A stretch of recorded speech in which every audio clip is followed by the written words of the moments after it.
Si est-il la question qui agite la politique ces derniers jours, alors qu'un remaniement a été annoncé, quel ministre va garder sa place et qui va devoir s'en aller? Si plusieurs noms circulent, l'un des ministres les plus médiatiques, Gérald Darmanin, aurait quant à lui été déçu du sort qui lui a été réservé.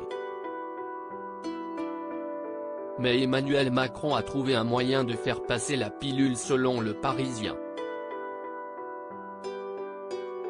À chaque remaniement ministériel, ces questions, qui reste, qui part, qui nommé à quel ministère et surtout comment trouver la bonne personne pour le poste. Depuis plusieurs jours désormais, si est ce qui doit parsemer la tête d'Emmanuel Macron, puisqu'un an après le début de son deuxième mandat, le président de la République a décidé de rafraîchir un peu son gouvernement.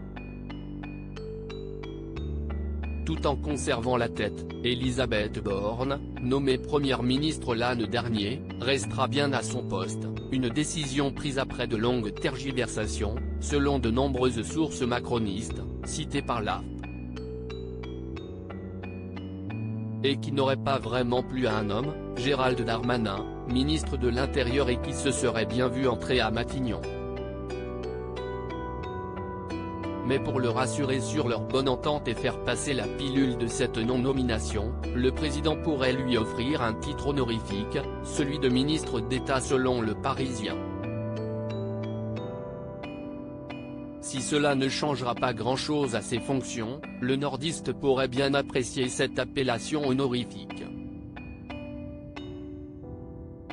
Tergiversation en coulisses et aurait d'ailleurs croisé Elisabeth Borne dans une position étrange ce mardi soir, alors que tous les membres de l'exécutif ont été invités à partager un banquet à l'Élysée comme le veut la tradition de l'été. Elisabeth Borne a redescendu les escaliers venant de l'étage présidentiel au moment même où Gérald Darmanin, lui, les montait, selon Le Parisien. Et le père de Maximilien et Alec pourrait bien y voir un signe. Alors, qui va partir, qui va rester?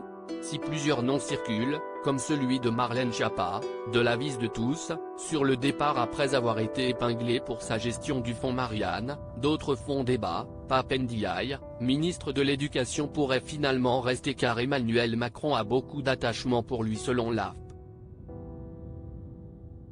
Selon plusieurs sources du camp présidentiel, le remaniement devrait être limité à 6 ou 7 portefeuilles, une dizaine maximum.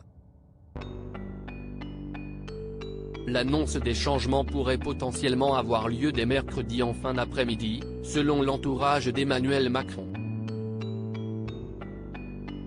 Le Conseil des ministres, initialement prévu mercredi, a été décalé, a priori à jeudi.